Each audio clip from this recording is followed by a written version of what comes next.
I want to talk about what's happening in the world. So much is happening in the world, and I think that contributes to our sort of paralysis if we're not careful. Somebody was putting online the other day how Steve Bannon had said before, I think, the 2016 election, he used a phrase called muzzle velocity, which was the idea that you just throw so much stuff out there that people just become, I can't take it all, like just overwhelmed. And it's important for us to understand what that can do to us, to limit our capacity to show up in this moment. You don't want to acquiesce, but you also don't want to panic. Sometimes in life, it's not just about what happens to us. It's about who we choose to be in the space of what's happening. Because who we choose to be in the space of what's happening is what will determine our capacity to help transform what's happening, if in fact it needs transforming. And I think the state of the world certainly needs that today. I want to begin, there are two things I'd like to bring up. One has to do with Elon Musk and one has to do with Gaza. As far as Elon Musk is concerned, I'm sure you're aware, he has chosen, I think it's 5 or 6 young engineers between the age of 19 and 24.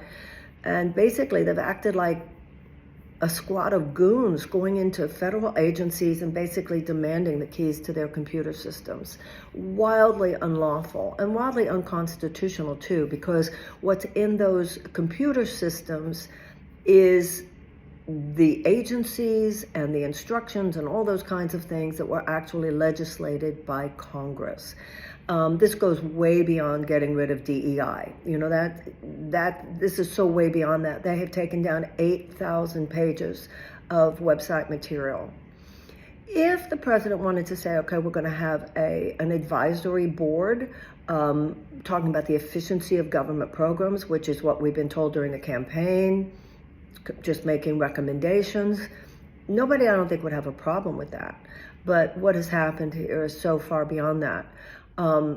First of all, there were these positions called inspectors general that had been set up by Congress after Watergate to oversee these agencies to make sure they were doing the right thing and everything. So the first thing you would do is listen to those guys if you were serious about wanting to know what's going on, do some oversight, do some recommendation. Instead, they fired. Trump came in and fired them. For whatever reason, these people seem obsessed with demonizing and really traumatizing. I mean, that was actually a word used by the director, I think, of the OMB, or at least the one they're trying to make the director, that his wish is to traumatize the federal workforce. I want to remind you, these are people just like you and me. They just work for a living, and some of them have dedicated their lives, dedicated their careers, worked for decades in some of these programs. So Elon Musk comes in there with his young engineers who know nothing about these federal agencies and what they do. And they know nothing about people who have spent decades working in these agencies. And they just start saying, well, I don't think we need this, or I don't think we need that. Like when, Trump said, oh, why do we need to spend millions of dollars on condoms for Hamas? They weren't condoms for Hamas in Gaza. They were condoms for an area in Mozambique that had to do with fighting AIDS. So they basically know nothing. And, I have a relative who is a doctor, and she was working on these federal health programs, deafness, childhood cancer, bird flu. Everything was just said, no, don't do it until further notice. I was reading about the fact that during Vietnam, we dropped millions of landmines, and they're still killing people, and we were paying for landmine cleanup, stopped. Programs like little children in impoverished areas where there's this very, very cheap kind of eye drop, but it would keep them from having blindness. These things that are just stopped. These are people's lives. That's what these, this goon squad going in and saying, let me into the computer system. These are real people's lives that are affected by this. And I have to tell you something, a lot of the people who are now yelling, hallelujah, this is such a great thing. Let me tell you what's going to happen to some of those people. They themselves are going to be looking for a tax rebate. They're going to be looking for some kind of federal assistance on something. It could be their elderly parent, it could be their own health. And they're going to say, well, the money didn't come. So they're going to go onto the website to check to report, hey, I think a mistake was made, and that website pages won't even be there anymore. So basically what that does is to nullify Congress, because Congress is the one that's supposed to make the laws. Executive branch is supposed to execute the laws. Yeah. And now today, the Speaker of the House, Mike Johnson, was saying, oh, he thinks it's a good idea. Sorry about the sirens. Maybe it was soundtrack. All right, so we'll move on to the next one. You probably know that President Trump last night said that he has this great idea about what we should do with Gaza Sea. The United States should own it. And the United States should go in there and turn it into this, basically it's like a Dubai on the Mediterranean, which interestingly enough is exactly what Hamas could have done 20 years ago, and instead they chose to go the direction of building tunnels and just making it all about a fight to Israel, against Israel. What is true, however, is that there is this major land that could be developed into something absolutely extraordinary. It is not, however, the right of the United States to do that. So what he's saying, what the president is saying, is that he is going to, he said we'll be in an ownership position. Can you believe this? And then what are you going to do with those 2 million or so Palestinians, sir? He said they'll have to leave.